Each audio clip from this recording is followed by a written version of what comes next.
আলাইকুম। আমি নাজমা ব্লগ থেকে সবাইকে সালাম এবং অভিনন্দন জানাচ্ছি 2025 সালে শেষ দিকে সবার প্রতি অনেক অনেক দোয়া এবং ভালোবাসা নিয়ে আমি আবারও নতুন একটা ভিডিও নিয়ে চলে আসছি। আর ঘড়িতে দেখেন কয়টা বাজে, আমার সম্পূর্ণ কাজ কাম শেষ হয়ে গেছে। আমি এবার দেশে একটু ফোন করব বোনেদের সাথে কথা না বললে তো হইব না। মা তো নাই, অবশ্যই বোনদের সাথে কথা বলতে হবে, ভাই তো মরেই গেছে একজন। তো দেখেন, এটা হলো মাসকালাই আমি কালকে রান্না করছি। তো আর এটা হলো আমার শাক রান্না করছি, আমার প্রিয় শাক। আমি এই মাছ দিয়ে যদি এই শাক রান্না করি অনেক ভাত খাই, অনেক ভালো লাগে। যারা ইতালিতে আছেন তারা অবশ্যই জানেন গোসিনা শাক কেমন মজা, এটা পালং শাকের মতোই।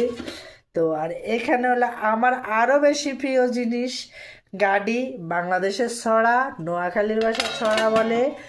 তো আর এটা হলো ভাত।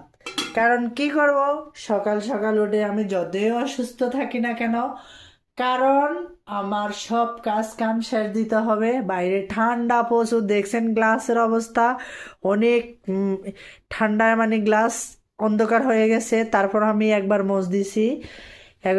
এরপরে হলো আর আমার ওষুধের অবস্থা দেখেন, ওষুধ ছাড়া আমার তো আর কোনো কিছু নেই।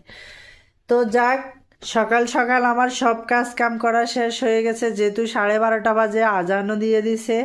আমি একটু কিছু খাইয়া এই দুটা কমলা নিছি খাওয়ার জন্য, এটা ছেলে নেব পরে, পরে খাবো। আর এখানে হলো আমার কালকে একটু বউয়া ফাঁকাইছি, তো ওখান থেকে কিছু আছে বাচ্চাদের জন্য খাবার রেডি করছি।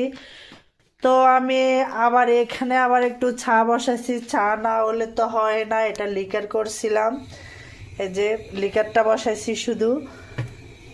যাক, এই যে দেখেন আমার রান্না বান্না দোয়া দোয়া ফালা সব কিছু শেষ।